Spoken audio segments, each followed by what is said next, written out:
क्यों नहीं रोका मुझे तुम? सॉरी, ये सब मेरी वजह से हुआ। काश मैंने तुम्हें इसी वक्त रोक दिया। थैंक्स मेरी।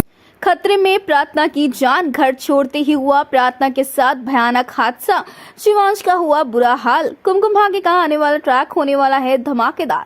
दोस्तों आप देख रहे हैं कि यहाँ पर अब स्मिता जेल में बंद है और यहाँ पर अब एक तरफ तो शिवांश को ये बताती है पायल कॉल करके कि तुम्हारी माँ स्मिता जेल में है तो प्रार्थना की वजह से है।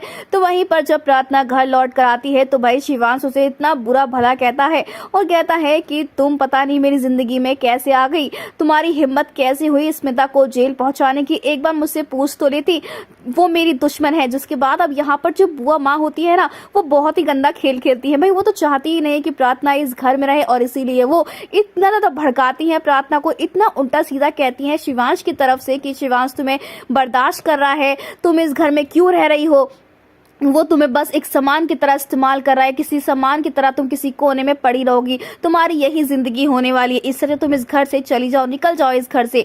जी हाँ, यहाँ पर अब बुआ माँ जिस तरीके से बर्ताव करती हैं और जैसे वो बातें करती हैं प्रार्थना को बहुत चुभती है और प्रार्थना अपना बैग उठाती है और घर छोड़कर निकल जाती है। जिसके बाद दोस्तों शिवांश लौट कर आएगा तो बुआ माँ रोते हुए कहेंगी वो घर छोड़कर चली गई है, नाटक करेंगी शिवांश के सामने। तो वही शिवांश कहना वाला है कि अच्छा है वो चली गई इस घर को छोड़कर, मुझे छोड़कर। तो वही हम आपको बता दें कि अब रौनक जो है वो लेने वाला है शिवांश से बदला और कहता है अपनी माँ से कि ये सब कुछ वो शिवांश कर रहा है।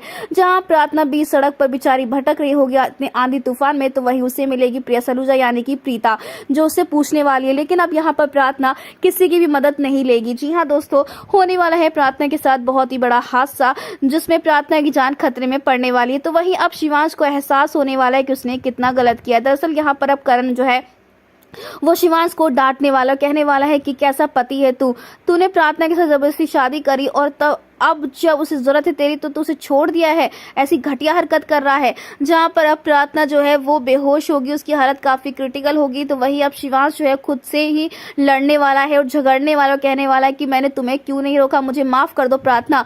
जी हाँ, इसी हादसे से बदलने वाली है प्रार्थना और शिवांश की अब कहानी। होने वाला है शिवांश को अपनी गलती का एहसास, लेकिन बुआ माँ इन दोनों को एक होने नहीं देगी। तो वही स्मिता भी नहीं चाहती कि दोनों एक हों। अब देखना इंटरेस्टिंग होने वाला है कि आखिरकार किस्मत में क्या है प्रार्थना के, रौनक या फिर शिवांश। दोस्तों हमें कमेंट के शेयर करें आप कितने एक्साइटेड आने वाला है धमाकेदार ट्विस्ट देखने के लिए। क्या आप चाहते हैं कि शिवांश प्रार्थना को वापस लेकर आए? तो हमें कमेंट करें। ऐसी टीवी के लेटेस्ट अपडेट के लिए चैनल को सब्सक्राइब कर ले।